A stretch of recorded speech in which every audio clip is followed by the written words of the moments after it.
free to participate. We would love to hear from you as to where we go forward. I'm very pleased to introduce you to our facilitator, Jackie, for a second round of this. Jackie?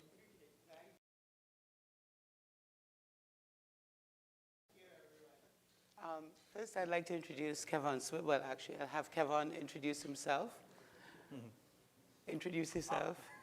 Thanks. Good afternoon, everyone. My name is Kevin Swift. I'm Head Strategic Relations and Integration at LACNIC, which is the Latin American and Caribbean Internet Registry. We are primarily responsible for the administration and distribution of internet number resources. So a lot of us in the room are familiar with IPs and also ASNs. But apart from that, we also have a huge responsibility in ensuring a single, secure, and resilient internet. And for that reason, we also have a focus on internet governance. Right. And we've been here all day talking at the Trinidad and Tobago Internet Governance Forum, but we've never actually discussed what internet governance is.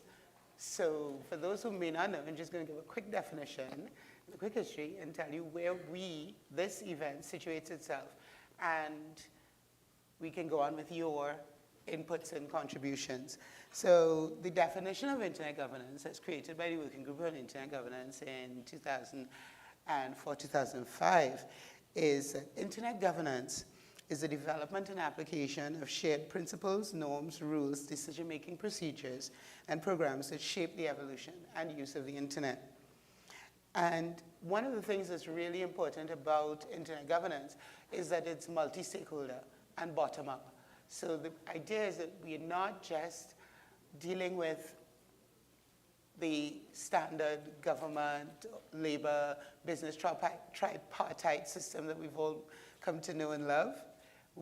This is one where civil society sits at the same level as government, where business, everyone who has a stake in the internet has an equal voice. And the Internet Governance Forum was created as a place where people could come together, these various stakeholders could come together and discuss issues that are related to internet governance, but that are important to them, and that are not the standard technical issues that are correctly the remit of other places like ICANN, of whom we have a representative here. ICANN controls the DNS. We have the RIRs, and LACNIC is one of them, and they deal with the numbers. And the IETF deals with the standards and so on, and proposals for standards for the technical community. And the IGF is open, inclusive, and transparent, and it focuses on public policy.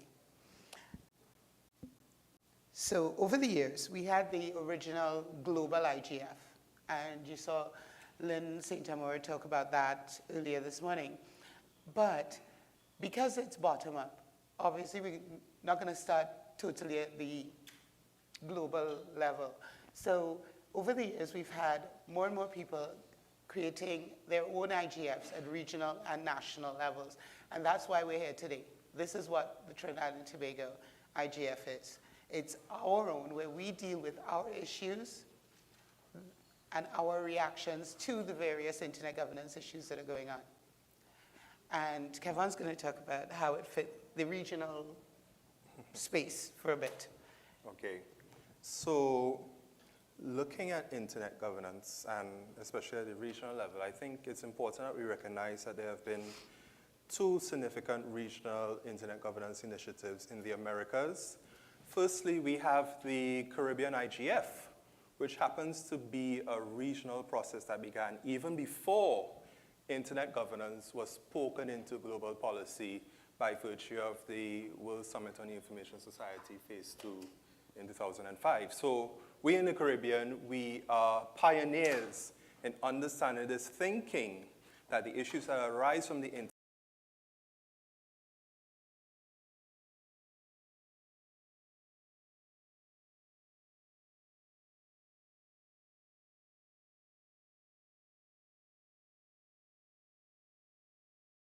are complex.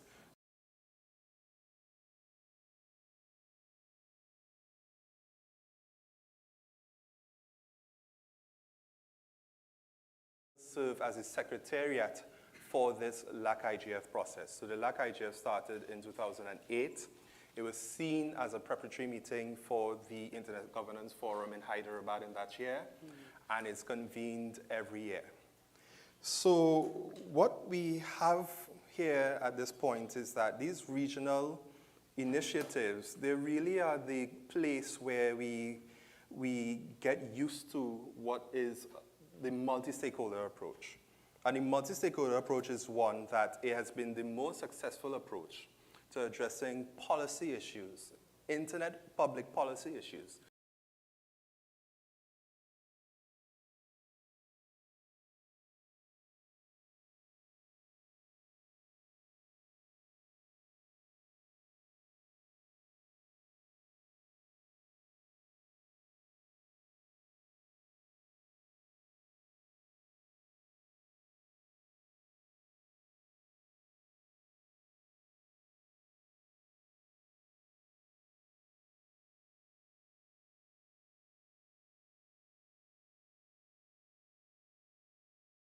Compared to how many internet governance initiatives there were in the Americas.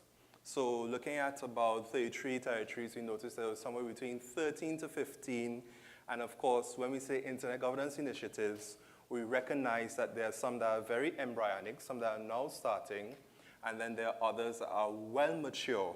And the difference, the nuance is actually in the language. In some instances, people refer to a dialogue. In other instances, people refer to a forum. And we have seen from this level of thinking that there are actually cases of, for instance, a consultative internet council, as in Costa Rica, which has existed, where the Costa Rican government noticed that to do digital policy, they needed to depend on a multi-stakeholder dispensation. So they wrote and created in law this entity that had the responsibility to ensure that digital policy issues came from the bottom, were discussed. There was discussion, dialogue among multiple stakeholders before being approved as state or public policy in Costa Rica. The more mature initiatives that we have, for instance, are in Mexico, which has been running about 6 years or so. And Mexico is an interesting example because there weren't a lot of people in the know about internet governance. You have a couple of stalwarts like Alejandro Pesanti and others. And the internet community there decided that it was very important for the Mexican government to understand how complex and how important internet public policy issues were. So they wanted to rely, or they wanted to ensure that there was government inclusion in these discussions. So multi-stakeholder doesn't mean an us and them approach, well, government against us. They ensure that every stakeholder type, academia, government, private sector, and technical communities, civil society, they ensure everyone is in the room. And they wanted to ensure that government heard the views of their local internet community at the time of discussing digital policy. Now, one of the things that the Mexican example realized is that sustainability was a key issue. They had a commitment from the government to provide some level of funding, but it's not a government consultation. They had a commitment from the government to provide some level of funding, some donation, every 2 years. And therefore, the internet community there decided, well,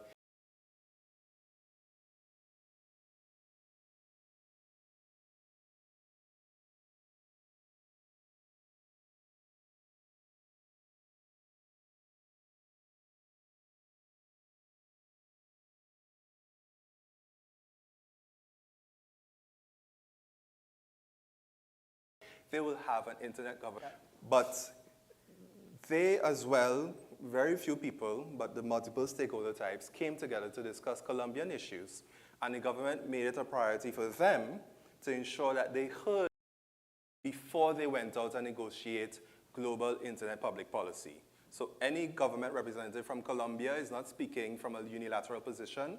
It is supposedly a position that has taken into account the views of the Colombian internet community. So varying level of degrees, but there are a couple of constants there. One constant is that all of these initiatives respect the basic internet governance principles. And just to remind you, it's the same thing Jackie was mentioning now. Internet governance initiatives must show openness. Anyone must be able to participate. It's the opportunity to participate which is important. They must be inclusive, they must be transparent, they must be bottom up, so the agenda must come from the people, must come from people who are experiencing things, and not what a government or decides is important. They must And also... non-commercial. Yes. It's important. Non-commercial. So an Internet Governance Forum is not about a certain private actor being able to insert his or her definition of a technical concept and include subtly a brand or a product. It's very clear that if we're talking about Internet Governance Forums, we are not promoting non-commercial interests and, of course, multi-stakeholder. So those are that's one of the constants that we have. And the other constant is that the important thing of any Internet Governance Forum is to have this type of discussion. In some instances, it's just awareness that there are these multiple stakeholders, that there is something called multi-stakeholder approach to internet governance, that internet public policy or digital policy happens in this discursive process. You know part of a concept, I know part of a concept, and we all bring it together into something that is a bit more cohesive. And very important, governments and the people who are negotiating these issues understand that they need the internet communities, the internet stakeholders input into these things because they are so complex. They're not able to just go. It's not a road that we're building. It is an entire ecosystem. Of moving parts. Yeah. Constantly moving parts. So, having gone off, unless you have something, you have more to No, So basically, having set the stage, now we get to do what we just talked about, which is listen to you. So if anyone, some of the top, okay, we give you our starting issues. Some of the areas that are often considered at open forums in other regions are security, cybercrime, activism, development, gender, privacy and surveillance, access, the ability to access the internet. That would include pricing and so forth. Internet as a human right, internet for development, digital citizenship, e-government, e-governance, youth issues in internet governance, e-education, net neutrality, or the ability for people to, for all bits to be treated equal and not have one set of content prioritized over others, e-waste, among others. So does anyone have any topics you want to raise or discuss? Yes, you could continue talking about blockchain and things too. And just further to Jackie's point, I think one of the important things to understand is that at a forum like this, we don't necessarily need to know the terms about what we are speaking about. I'm not sure if you understand what I mean by that. Just talk about what's important to you. So, for instance, a lot of people might be having an issue with their privacy on Facebook, and they may say that they're not getting the benefit of having their photos guarded to themselves, and not understand that it's not just a privacy issue, but it's a question of data protection. And there is a nuance between privacy and data protection, and I'm certain there's someone right here in this room that can speak more to that and can tell you what that nuance is. So the idea is not for us to be afraid that we might be confuffling one idea with the other. The idea is to use this space and to put forward our concerns and then to come up consensually with our own understanding and definitions as to the problems that we face here in Trinidad and Tobago. There are microphones around. So. Thanks.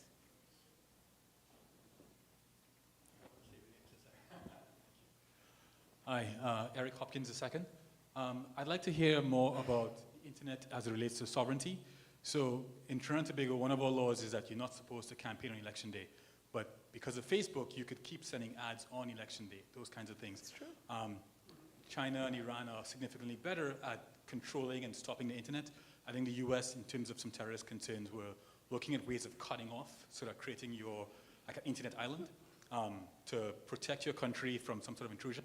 Estonia, you guys mentioned, when they were attacked by what is believed to be the Russians in 2007, we're looking at ways to block those kinds of things. So I wanted to know if you could speak to the internet as it pertains to sovereignty and whether or not we should have, well, China was a great firewall of China when I was over there, but building up some sort of firewall so that in an emergency that I can't possibly think of, the government of Trinidad and Tobago, on some specific cases that we would agree to as a country collectively, would say, whoops, we're blocking a certain service or a certain thing from happening. And then what does that mean for us as sovereignty, the fact that Uber and these companies can come in and we can't control them and dictate and force them to do our laws. Piggybacking onto that, in Europe there's a new trend where data protection and privacy, China has a thing where your servers have to be located locally, so the whole idea of sovereignty of whether the data has to be stored in country. And in Germany, you aren't allowed to say anti-Semitic things and so on because of their own laws, and they have a new NZT law where you have to take it on 24 hours. We don't have those kinds of things, but if we wanted to put a law in place like that, we had that Google thing where the Prime Minister said something. How do we enforce that, given that we're so small, these companies are so big, and those kinds of things? So. Yeah, that's a couple of things. No, it's cool. Now, I'll tell you, I am not going to respond to that because I don't know. But one, you can talk about it, but I would also ask Patrick to talk about some of that because Patrick is the head of the TTNIC, which runs .tt, and he knows a lot more than I do about securing the internet of a country. There's a mic right behind you, Patrick. Yeah, sorry, I apologize. I didn't really hear the question. I was, but if you repeat it. Basically, the question was, how can one manage internet access when it allows people to flout laws of the country? For the example given was not being able to advertise on election day in Trinidad and Tobago. But on Facebook, you can continue advertising all the time.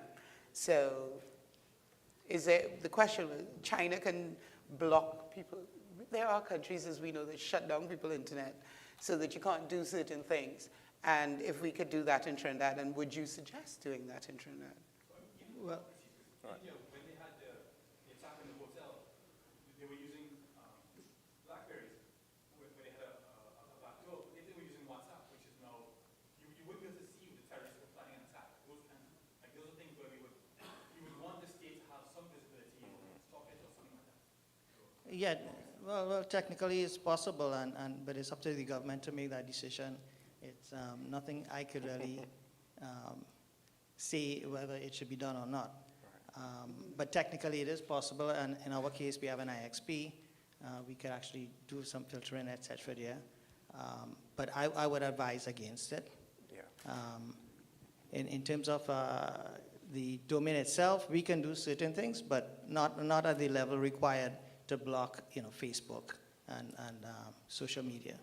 So it's an interesting point that you mentioned China and India. We speak about democracy, but at the same time, China and India, well, China in particular, may run afoul of what we in Western thinking would consider Openness and respect transparency of and human respect rights. of human rights. Yeah. So my question is that, internet aside, were there some attack that was imminent and was about to destabilize Trinidad and Tobago?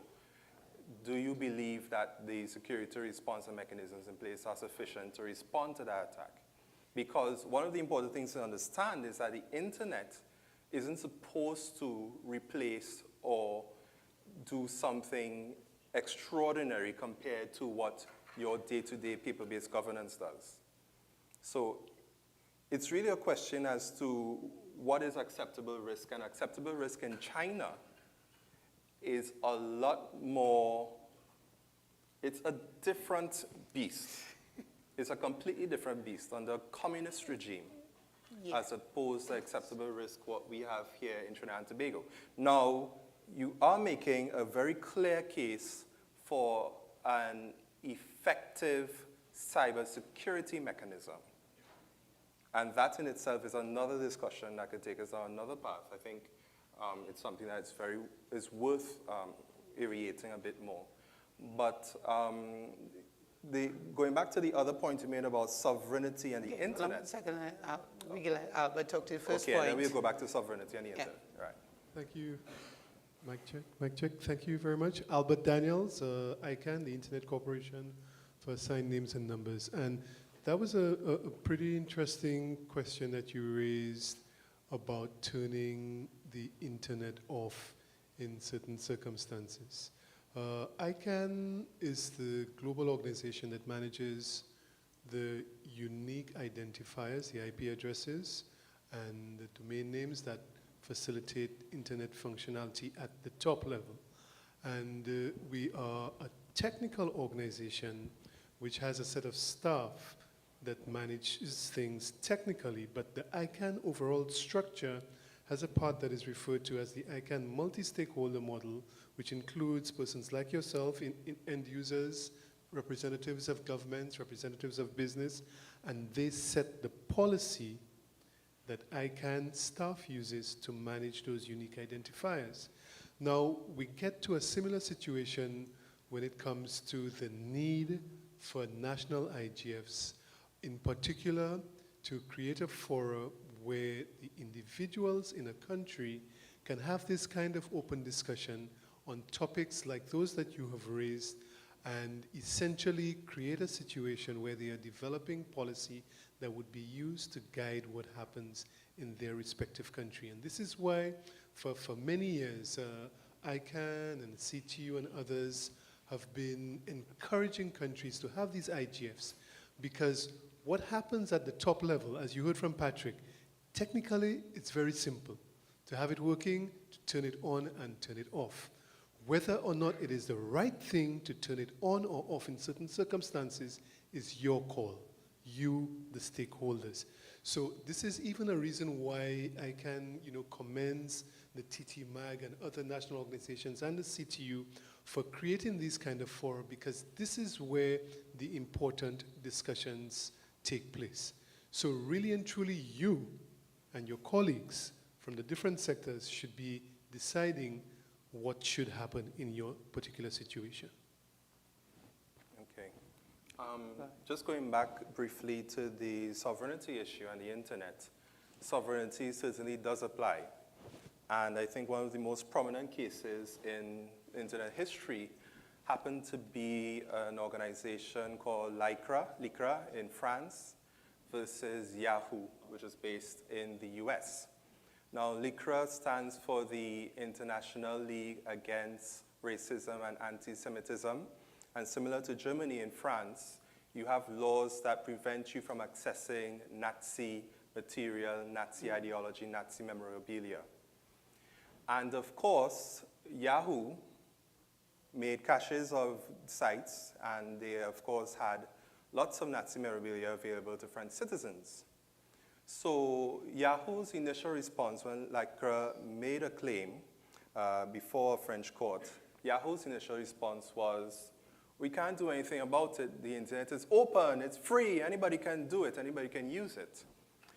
But around that time, there came a very interesting technology that is used all the time now called geolocation, where through geolocation, one was able to really confine users' access to content, etc. And it was proven that Yahoo can limit the access to certain sites for users based in France, because the French users are subject to that law, which is important. Of course, Yahoo never admitted that that was the reasoning for them using geolocation in their services. They called it a rollout of a new service to improve what they offer. It's an optimization of sorts. But indeed, that was one of the landmark cases in understanding that, yes, jurisdiction and sovereignty does apply to the internet. So it's really a question in terms of the racketeering that happens on social media for elections. It's really a question as to how we intend to address that. So is racketeering Is that appropriately addressed in the offline world? And if it is appropriately addressed in the offline world, how do we extend it to the online world without contravening the other liberties that we have? Because believe me, Trinidad and Tobago is a very free and liberal country in a lot of respects. Despite its limitations on economics, we have a number of liberties that we sometimes aren't even aware of compared to other countries. So it's really a question of what the community wants and striking the appropriate balance to address racketeering during elections. Good.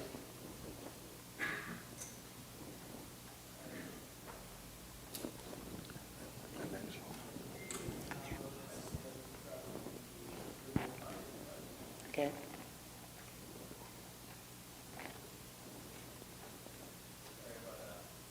Question. Sorry, we have a question from the remote participants. Lasana Murray asks, please explain the comment about commercial interests not being involved in internet governance. Well, it wasn't a commercial interest aren't involved in internet governance, because business is definitely one of the stakeholders, and a pretty big one. They participate since day one. What it means is that the Internet Governance Forum tries hard to be a place free of commercialism. So we're not enough in the forum itself. It's supposed to be a place where everyone comes and discusses issues free of trying to be sold a particular product or a particular service. So, for example, you'll come here and you'll see, or to the Internet Governance Forum in Latin America, the LAC, IGF, and you will see that it's funded by Facebook. Facebook is a partner and so on, but they're not selling anything inside. IBM could come and be a sponsor or a partner, put money into the event, but they can't sell, they can't use any of the sessions to sell people IBM products or services. You can't have Lenovo coming in here and selling, or Dell coming in here and saying, yeah, you know, we love internet governance, and internet governance and your internet works best on a Dell computer. You can't do, that's not the plan. That's what we meant by non-commercialism. And as a matter of fact, even when you have contributions from IBMs and the like, I think it's important that we get the language right. We shouldn't be speaking about sponsorships, but rather donations. Well, you said donations, I said partnerships. Partnerships also have a implication, a connotation of sorts in terms of the economics. Right. So I think it's important that we understand that we're really talking about donations. We're not With saying no strings, there's strings no attached. conditionalities. There are, of course, spaces where you promote commercial interests. You call them business symposia. We have a trade association, CANTO, which is the Caribbean Association for National Telecom Organizations. They have an annual trade conference, and of course, there you sell your products, there you do everything that you want to do from a commercial perspective. But here at Internet Governance Forum, the difference is that we're here to have a conceptual discussion and an exchange of ideas and experiences. And I think that much is key. That much we must always remember. That when we come into this room isn't about the people who are just sitting up here on the stage. This room is about each and every one of us who are in the room, who is willing to understand, make a contribution, or leave here with a greater understanding of something that they had doubts about. And Shirley, you wanted to say something to the mic? All right, here comes George with the mic. Thank you very much. I think this is very interesting. I have a few comments, but I'll start with a question, which hopefully at the end of the day, one of you will have to answer. Or anyone else in the room. What I don't know is, after this forum, what happens? What happened last year on the outcome of the forum we had last year? And the reason why I'm asking that question is because of the contribution by Albert Daniels. He mentioned the importance of this IGF. It should not be just a talk shop where you come, you discuss, and you go home. That is supposed to lead to some policies of what you want in this country. What many countries like Trinidad and Tobago do not appreciate enough is that they have the power to determine what happens in their country. And I'll give you a few examples. I was in Australia not long ago, and I was discussing how they relate to Facebook. They have 200 complaints every week. Every week. And I said, how do you deal with it? It's no issue. We have a Facebook focal point in Australia. We meet every so often. We discuss complaints from customers and we get resolutions. If they don't meet regularly, those issues will not be resolved. In Trinidad, if people complain and there's nobody to take them up, nothing's going to happen. In Pakistan, they had some issues which relates to cultural content. And they dealt with, they had a meeting with Facebook. And Facebook said, we will respect, even though they have their own policy guidelines of what should be on the Facebook or not, they said to the minister, we will respect your laws if you publish them, if we are aware. And the minister said, fine, that's a good point. The following is not accepted in my country, period. But countries like Trinidad and Tobago, I'm not sure to what extent you think you can go that route to say, look, this is what we want in our country. The gentleman said, you are free. You are too free. You allow everything. There's nothing wrong with that if that's what you want. The point I'm making is that this IGF should not just be a talk shop. It must lead to some policy formulation in terms of what do you want as a country. And except and until you understand that, this forum will not have any impact. So the question I'm asking you now, at the end of this my epistle, is what happens after here? Thank you. So I won't speak in the name of one of the organizers. Yeah, I was But actually. I think it's a very important point that you've raised, and I just wanted to add something to that entire equation you've put there. Trinidad and Tobago has a number of contrasts. I have seated next to me and around the room people who have been involved in internet governance for donkey years. Thanks. But we also have today, 26th of January 2018, only the second Internet Governance Forum. So there's a lot that needs to happen in terms of us and how we arrange ourselves. This is a governance issue that we are facing, whether we put internet inside of there or not. And it's really about identifying pathways to make a change. I would say that sometimes we are very anxious in Trinidad to get things done, and we think that, okay, it must happen instantly. But in the initiatives that I spoke about, especially the mature initiatives, they did not get it right the first time or the second time. It took a while. It took a learning among the multiple partners, among the multiple stakeholders to understand why these things were important, why we needed to address them in a multi-stakeholder space, and how we can effect change. And I think that is one of the key issues that we really need to put forward now. I mean, we're looking probably at an Internet Governance Forum next year, January. Yeah. And I think it's one of the key issues that we, the Trinidad and Tobago Internet community, need to address here. What are the pathways to change when we do this? If someone steals your identity on Facebook and begins trolling a number of, I don't know, of entities in Trinidad and Tobago, what do you do? Simple things like that. I'm not even sure if the people in this room know what steps 1, 2, and 3 are. Who do you address your concerns to? So it's just to add that to the equation. But just a reminder that this is the second Internet Governance Forum, and we have work to do here, all of us. Yeah. Nigel from the city. Yes, just to, I guess, add to that discussion. Part of what the CTU has been advocating in recent years has been the development of these national Internet Governance Fora. And one aspect of it, in fact, is to address the point you made about a small group of people doing this for several years, right? Part of the objective is to expose more people on the ground to the issues of internet governance and interest and increase the pool of persons involved in it around the Caribbean. So while I would say if even we don't get policies being developed right away, part of the objective is the exposure and the education and increasing the pool of people involved and the pool of advocates for the points related to the internet. So as you say, it's the second one, so we learn as we go along, and maybe we will get some actual outputs, deliverables as we go along.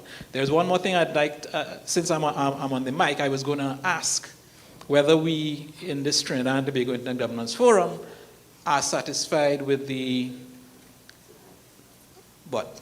participation and support from the government stakeholder. Because, well, I mean, I didn't recognize any of the faces I normally see of the local government people who deal with this matter in the room today. So that I'll just have that question. I'll just ask that question to be addressed afterwards. You first, and then Glenn. Hi, Okay. good afternoon all. Kieran Swift. Bearing in mind Nigel's contribution just now, but I want to piggyback a bit on Mr. Taylor's question about what happens next.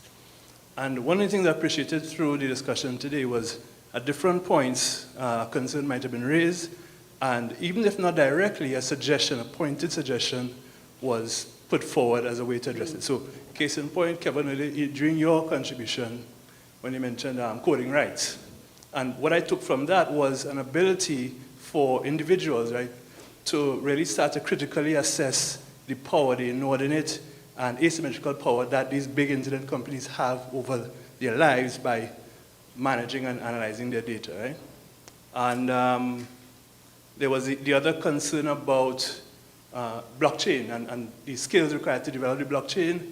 And Peter George made a suggestion about academytoken.com as a particular tool, a particular resource that one can go to develop those skills. So going back to Mr. Taylor's question, and looking at the Internet Governance Forum mechanism, not just this one, but internet, whether this one at LAC level, global level, are you on the stage or anyone else in the room aware of particular interventions, tools, techniques that can be used to expand and accelerate the process that Nigel just spoke about getting more people involved across the region and then really converting that into action, tangible action, at policy level, but also at practice level, quickly? Because I think we'd be remiss if in an Internet Governance Forum, we're overlooking the power of technology to really accelerate that sort of change.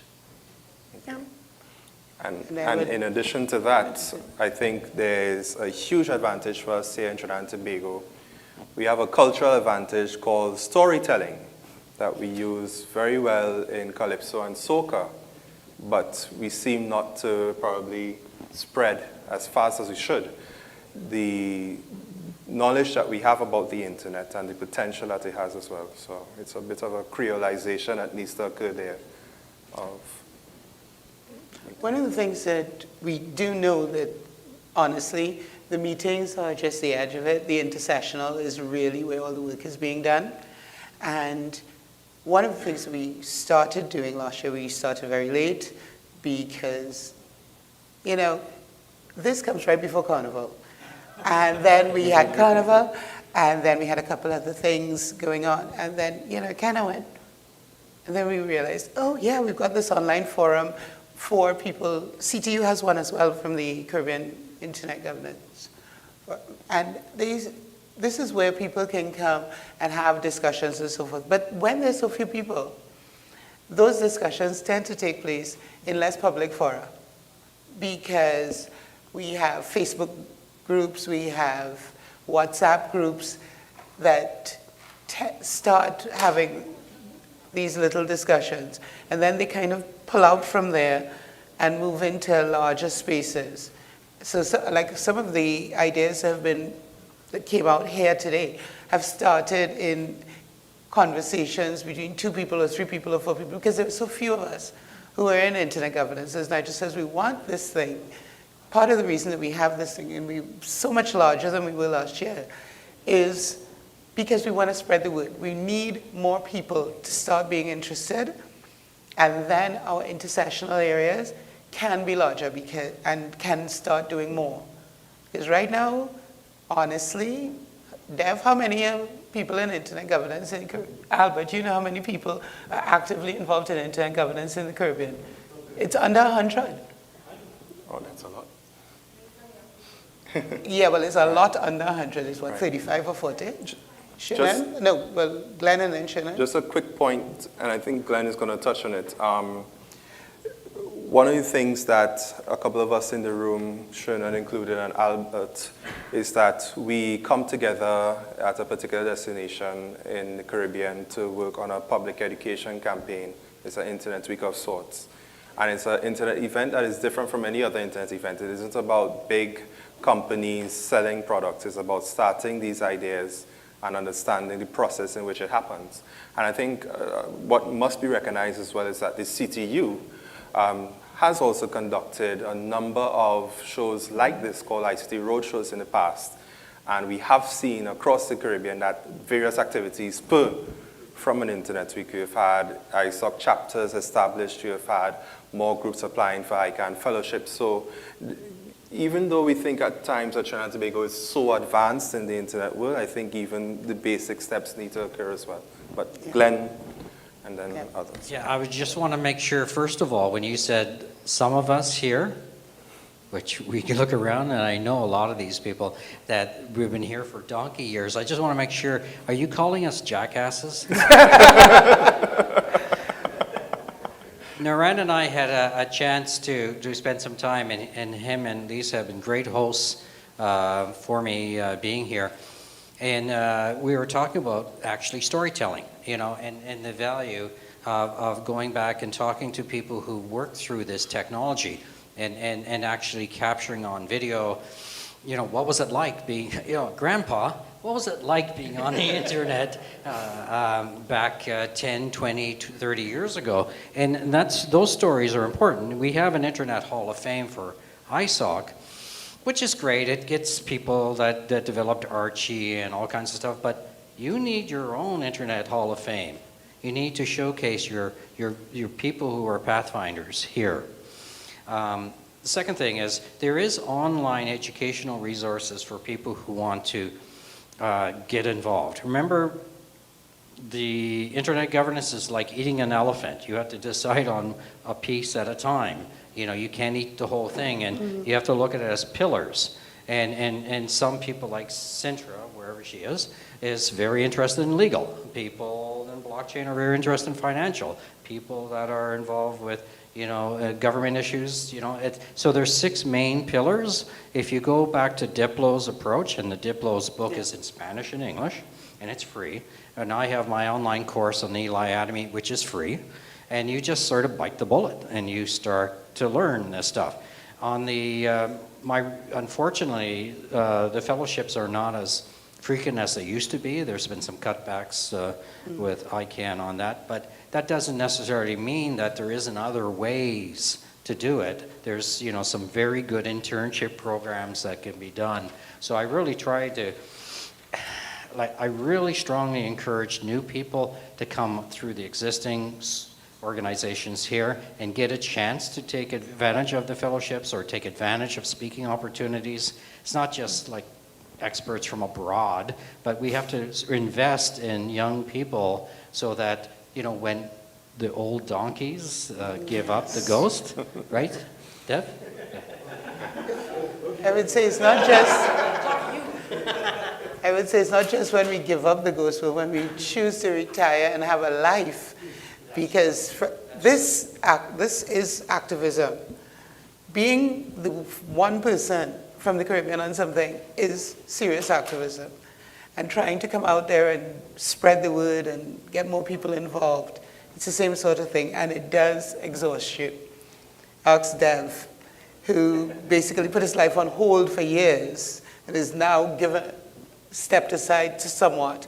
You know, there are a lot of us who've been working really, really hard, and we're trying to get more people involved. So who's next? Right, Shannon and Venkat.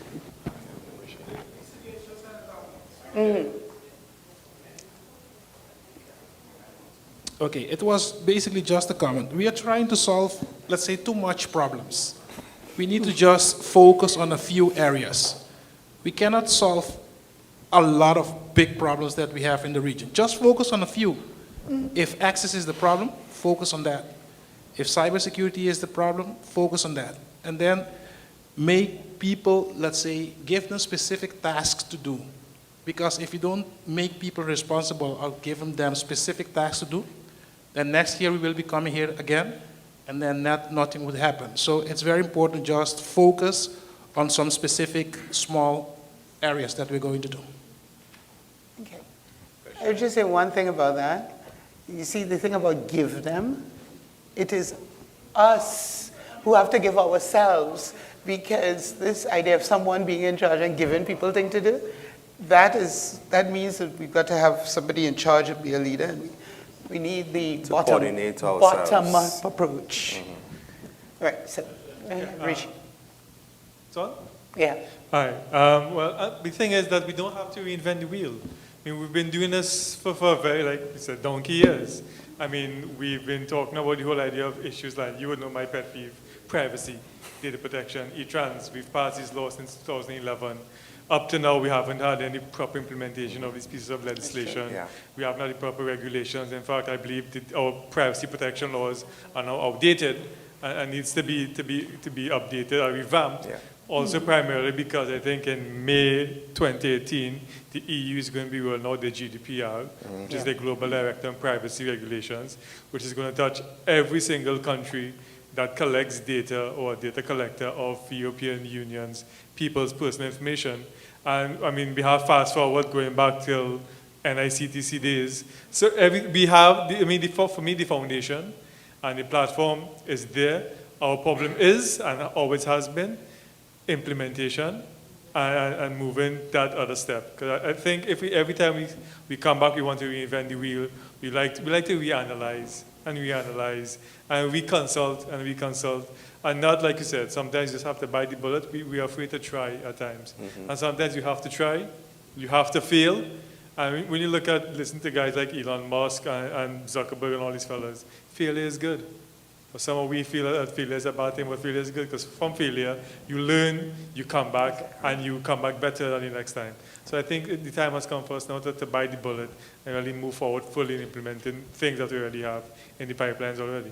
Right. And just to add just a quick point to that, quite often we have these discussions, we come up with these wonderful solutions, and we think that the only governance mechanism that is valid is law, and hard law at that.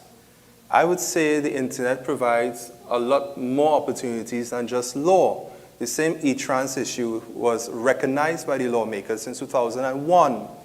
It was partially proclaimed, as you said, in 2011. They may proclaim the same context from 2001 in 2021, by which time it will be obsolete. A lot of things we have to realize falls on us here in the room. They start with community governance. They start with governance that can occur from even non-state actors, and that happens in terms of your protection of data by cell companies. They are not motivated. There is no active data protection law that tells cell companies that they should treat their customers' data in a particular way, personal data. This is done by their decisions, using a law inspired by where their head office may be, to offer some level of protection in terms for their own legal prudence. But a lot of the things in terms of these discussions us to understand that there are multiple avenues for governance, besides us having the discussion here and then sit and say, well, the lawmakers, the government are doing nothing. We do tend to do the rock back and wait for somebody to do it for us. And one of the things we want to do here is try and get us to get up and do for ourselves. And Kurt, you have somebody from online for the longest while. And then we're back over here. And right. All right. We have another question from Lasana Murray, who asks, is the forum reaching out to local/regional tech companies outside of the infrastructure layer? If not, what do you have planned? What do you mean? If we're reaching out, I mean, we're reaching out in general. I don't know if we're specifically reaching out to specific companies and stuff. Okay, I will follow up with Unless, him. I don't know, George, you want to take a stab at that one? I'm not sure. It's not regional where the idea will. Well, yeah. Trinidad and Tobago base, but when we see part of the regional, but I'm not sure we're specifically reaching out unless we're doing it through Caribbean or something like that. So let's get some more clarification on that question. Oh, Danny? Sorry, he just clarified that he didn't mean companies, he meant communities. Okay, that's the difference. Okay. Yeah. Well, communities is that with regard to around this event, we have reached out to the entire national community via the usual mechanisms, both online and offline. And you've seen that we've had a very different group of people this year from last year. So we obviously touched some different people, and we will just have to keep reaching out more and more. Because how did he find us? Right. I mean, obviously we must have reached out to his community somehow for him to know and come.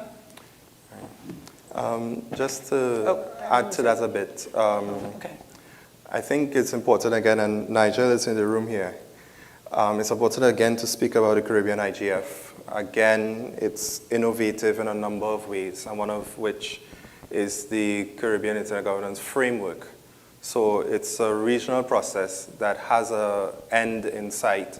This framework is one which captures views from across the Caribbean and puts it into a recommendation. It puts it into a policy output that is supposed to feed what we go back and do at our national communities. But again, the issue will be about that mainstreaming at the national community for the follow-up and implementation to occur. And that's why the CTU has been looking as well at these national initiatives as a way of mainstreaming these issues that the people in the know are putting forward. Okay. You want to come again? Danny first, and then you. Okay. Is it on? Yeah. Following on that point, and Shola raised, you opened a can of worms, and you're right. I'm a member, I'm a director of the TTMAG, so I'm actually telling our fellow directors, and by extension, we're going to be in the process of actually reaching out to get additional members to the TTMAG. Right, but with all of these forums and so on, there must be some avenue to get through to the respective people who are going to be implementing. Mm-hmm. And I don't think we've done a good job of that in the past, but last year was the initial Internet Governance Forum. And out of last year, we actually did do a report, and we actually put it on the website and so on, so it was available for consumption for people. This year, we're going to be doing the same thing. But more than that, I challenge the TTMAG to let's actually identify the stakeholders we need to reach out specifically for certain issues. We had discussions on digital financial services, gender activism online, blockchain, and let's target those people and see if we get some response from them or some interaction with them so that the message itself actually builds and carries on. We can't say that, yes, it's us, all of us supposed to be responsible for it and so on. We have to take a certain amount of responsibility.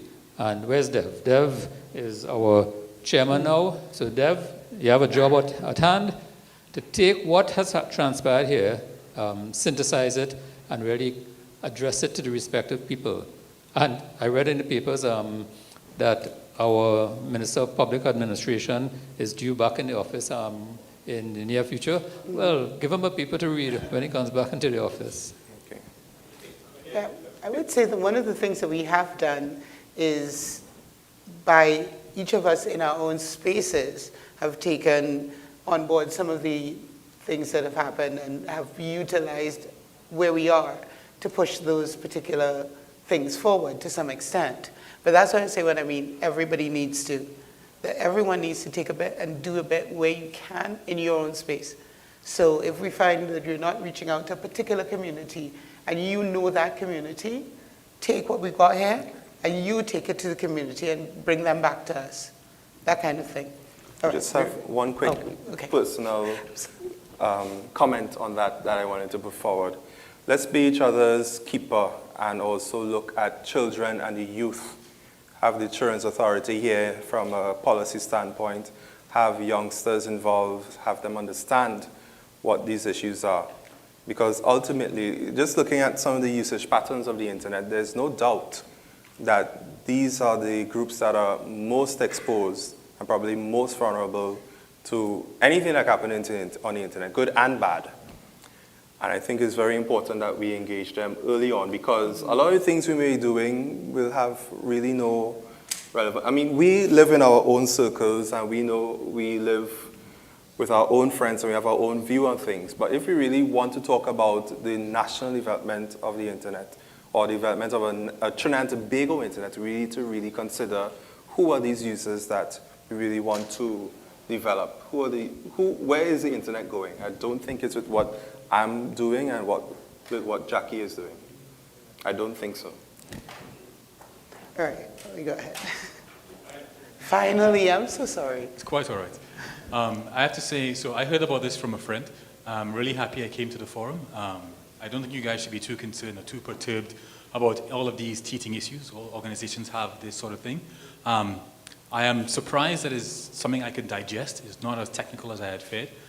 It definitely is a community-based issue, so it's technical issues, but from the people perspective and the things that you guys are working on are things that I, as a regular citizen, I think would be interested in.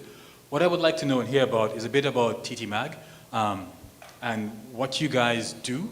If I want to get involved, how do I sign up? What does it entail in terms of work? Like, how often do you meet? And as a citizen who is interested and has some time to put into effort and help you guys achieve whatever it is you're trying to achieve, which from what I've heard sounds like something I would agree with. What are some of the next steps? And that person online who had those questions reaching out communities, how do I help push this thing forward? Okay, and I'll hand you over to our chairman for the time, for all of that. Okay. Devon Antiluxing, chairman of the Multi-Stakeholder Advisory Group of Trinidad and Tobago. So to answer that question,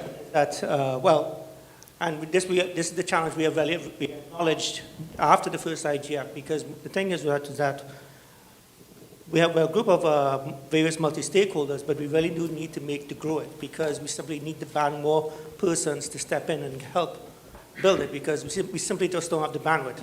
We are members of various organizations, ISOC, Trinidad and Tobago Computer Society, and TTIX, and Coalition of Service Industries, and so on. But we're just core individuals trying to do all of this stuff. It's a challenge. And I mean, so what the TT Manga has been doing is that, one, we do have monthly meetings. In fact, our next meeting is next week, Saturday, where we have to work on our agendas and so forth. And we are looking at ways in which, again, to build the capacity. And the first step was to streamline the process by which organizations can join. And the challenge for us is trying to figure out ways in which stakeholders can join and join in an equitable manner, so that there's no, to prevent things such as capture. So we have, as I mentioned in my opening remarks, we are now accepting organizations can join the four categories: academia, civil society, technical community / ICT civil society, and commercial / business. And that's the first step. And we're exploring ways in which we can get individuals to be involved in policy discussions. And we haven't quite figured out a way, but most likely what we are asking you to do, because we'll be sending out emails, and we want to get feedback on this IGF.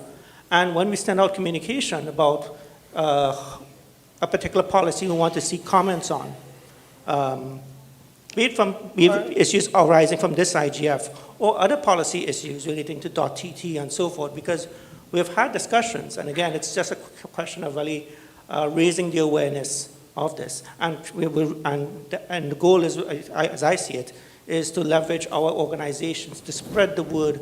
Okay, we want to consider policy regarding on .tt.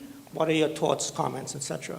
And obviously, I would say, most of the organizations you can easily join, TTCS, ISOC, if, you know, we post. IEEE. IEEE, thank you. That's right, I was looking for Sanji there. Yes, IEEE. Waiting for that. You know, join and get involved in those organizations because, you know, through that, you'll get more awareness of some of the internet governance issues that all of our organizations are focusing on, you know. And you've heard some examples already, ISOC and IEEE focus on blockchain and so forth. So, the website is yes. Yeah. All right, you got one here. So we have a question here, Jack. Yeah, we got one here and then, yeah. Okay. Hi. Yeah, good afternoon. So this is also my first time coming to the TTIGF, and I also find that it's cool that you have a multi-stakeholder sort of open forum like this. I didn't expect it to be like this. My question is, two questions. Does the TT Mag do a year-round sort of awareness, it's called marketing campaign, to just have it in people's minds that this exists? And secondly, is there consideration being made for, as it is a multi-stakeholder group, and we're trying to really align incentives, is there any consideration as to blockchain maybe playing a part in that? And that we're sending off to Monsieur Chairman, yet again. So, I mean, it's a good question. We've only been in existence now for a year and a half, 2 years? Well, 1 year. 1 year. So we're now in the modus operandi of building the organization out as to what it needs to be. So we'd love comments like what you just said. How do we get this message out of the TT Mag out to guys like you, who may not be, for example, in a certain discipline at this point in time, but you want to get involved. So please visit the website and give us that kind of feedback. I think there's a survey form at the end of this event that most of you will not fill in, but try to give us the kind of feedback that we need to take it forward. And we really want to, you know, develop that community spirit where you give us the feedback we need in order for us to grow. Otherwise, we'll become singular or operating in a silo, which we absolutely do not want. I have just one reflection again on that same question of, oh, sorry. Just to dovetail in on what he's saying, Naren Bihari Vice Chair, what George is saying, Naren Bihari Vice Chair of ISOC TT. We've actually been welcoming anybody who wants to join, right, as a member of the MAG. So the idea is that you come in, you contribute, you give us your ideas, what you would like to see, and we could respond to that, right? As well as you have people like Jacqueline, who has been representing Trinidad for many years, Dev, you know, don't know how he does it, you know, he does the work for 3 people. You know, we want more younger people to come in. We need more younger people to come in and not just help us at this level, but, you know, represent us on the international scale, you know? So we pretty much, even if you're not from an IT background, you know, but you're passionate about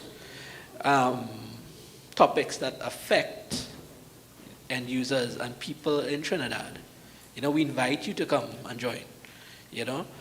And even within last year, when the new ISOC executive was being formed, we had a member, and she had a little issue understanding the relationship between the MAG and ISOC TT. And I said, well, if you have to think about it, the MAG is a collection of different NGOs and organizations who have a shared mutual interest in and internet governance, right? So to coordinate efforts better, to share resources better, you know, to get the message out there, you know, this is what was created. Okay. So you join any one of the member organizations, you have a voice and input into the MAG. Okay. And yes, we are looking for other organizations to join too, because the more organizations we have, the louder voice and the more we can say. So when we speak, if we're big enough, with enough organizations, enough different stakeholders participating. If we speak, then the implementers will have to listen. Right. That, I would say, is very important, but I think it's important to understand as well, in small societies, it's sometimes difficult to agglomerate so many entities into a common cause. So there is no problem in understanding that there will be entities external to the MAG. But what is important is, going back to this gentleman's question, and also Mr. Taylor's concern, which has been in my mind since he made it, is that when we do our marketing of these different groups, we need to also understand how to communicate to these different groups. Engineers speak a language that lawyers do not speak. With last TTIGF, we had a report, and I know it has been suggested that probably for the Minister of Public Administration, when he resumes duties, that we present him with a paper or a report. I'll tell you honestly, speaking as Kevin Swift, in a past life, no minister is going to read a report on a TTIGF. So when we are doing our marketing and when we are thinking of these different communities that we want to not just bring to the MAG to make it into this super entity, but make them aware, we need to also understand the different ways in which we communicate as stakeholder groups. So we may try to see how we can break things into smaller digestible parts, how to brief a minister in 5 minutes, which may be all that you may get, So because, well, that's if you're You don't get, really you lucky. you don't get 5 minutes. Yeah. You don't get 5 minutes. Right? It's the elevator pitch you got to I do can to tell you those what happens ministers. within a government. You write a report, it goes to a lowly analyst who is supposed to come up with some nice bullets, who's to condense 50 pages of work into 10 bullets, and is supposed to convince the minister in 5 minutes that this is something worth going. And sometimes, depending on the skill of the analyst, it works, it doesn't work. But we have to understand that we are really dealing with these different groups, and it's not about control, but understanding how we optimize the coordination of all of these elements that we have here to make the internet a better one in Trinidad and Tobago. Robert? Hi everyone.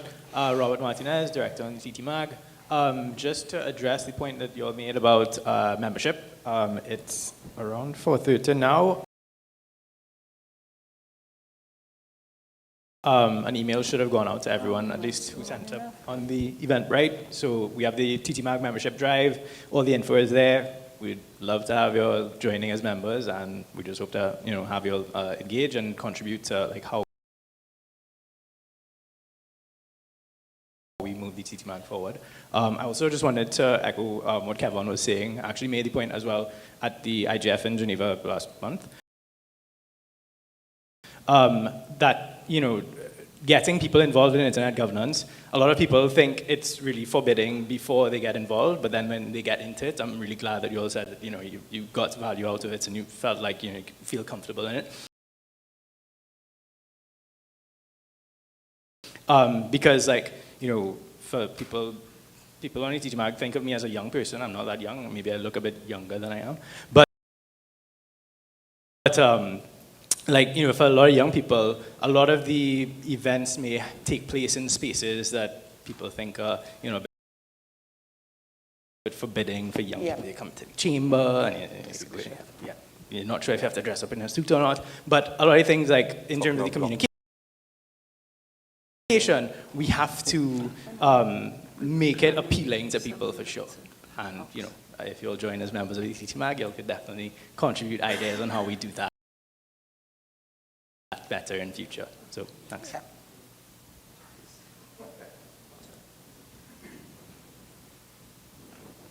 Anyone else?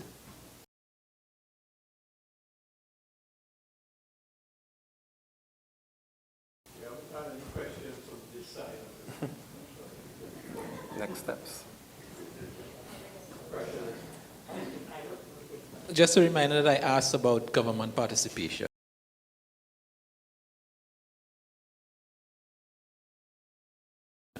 Well, actually, Robert's running government representative as a representative of Nehurst, actually. The thing is, we did put out the information, and we did invite, personally, we invited a lot of people. Okay. Because interestingly, yes, a lot of I will say yeah. that it is very interesting that the entire board of IGov was invited, or should have been invited. I know that one member, the vice chair of the board of IGov, I know is attending online because he has some family problems, so he couldn't come.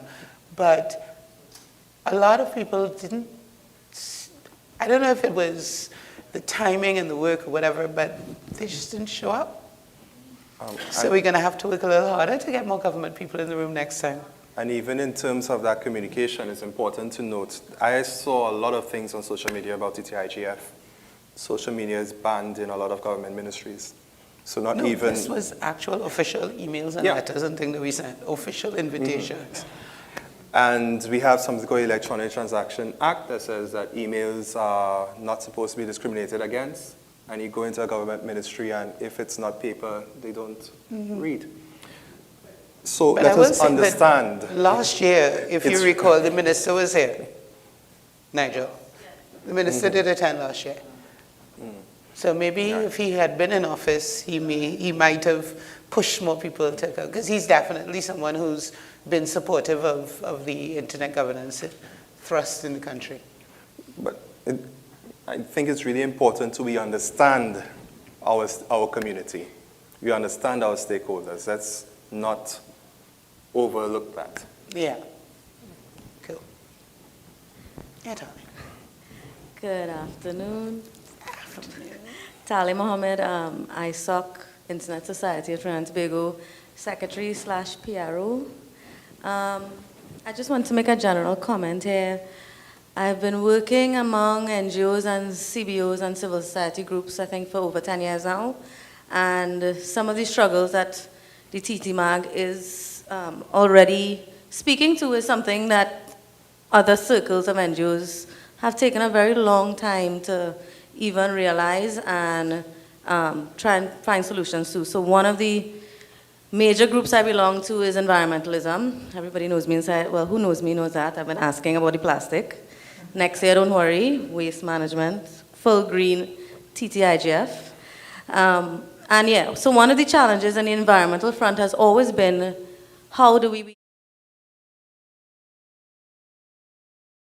must commend the TT Mag for understanding this as a challenge, working among the stakeholders that formed it, because I was the one who was trying to understand what was the MAG Niran was referring to, because I want to kind of see how we could translate it into that front.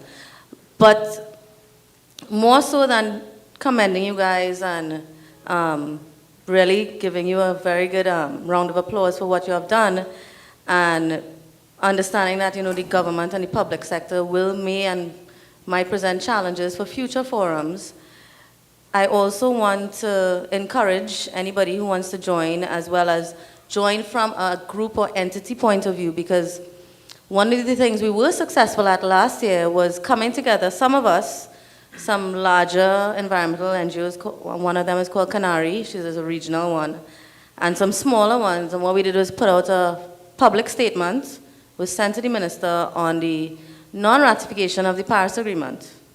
And the first thing that was done, one of the first things that was done this year, was they finally ratified the agreement. Now, I don't know if it was because of our statement, and it was a very strong statement to Cabinet. I believe it was read. So that is what some of the things and actions that the MAG will be, and I'm sure be involved in.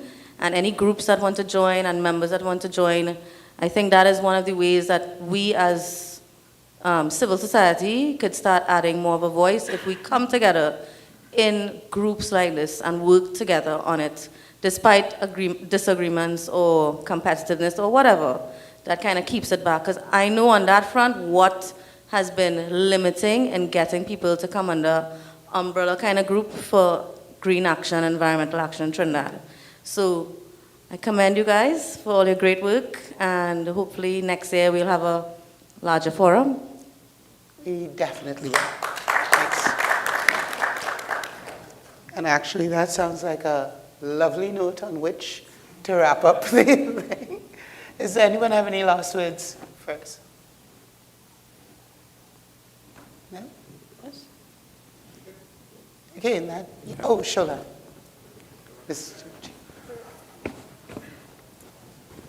Thank you very much. I simply just want to congratulate you for the very good work you've done. I myself have learned quite a bit during this stay here, and I think you need to do more of this, publicize what you're doing, do a press release, even just to say, because I counted about over 100 people came in the morning, and I think that's quite important. Do a press release and just highlight some of the issues which we have discussed, send it around. We are prepared to send it to all the Commonwealth countries to see what you're doing so that they can also share from there. But I think I need to say thank you and congratulations. Good. And enjoy the carnival. All right. Like I said, I will probably just have one quick say as well. I'm actually not part of the TT Mag, and Jackie told me I'll be here for all of 5 minutes, and I'm shocked that I'm still on stage. But I'd like to commend the TT Mag for yet again a wonderful event. And I don't think after this one, we're talking about events, we're talking about a process. We're talking it is about a process. What happens in the goes to interregnum. CTO, what goes to Internet Yes. Society, what LACNIC can do to continue to promote the work that is happening here, to strengthen our internet community. Yeah. And I look forward to the activities to come. Actually, I would say all our partners, not just LACNIC, but the TTNIC, the ISOC, the ICANN, and all the other people that we have to work with globally to get things done with regard to internet governance. So that gives us a close to the open forum. We're going to have Ajmal. And we're going to invite Ajmal, our... So just remember what happens at the EIGF does not remain here. Thank you. So just remember what happens at the EIGF does not remain here. Thank you. Thank you. So just remember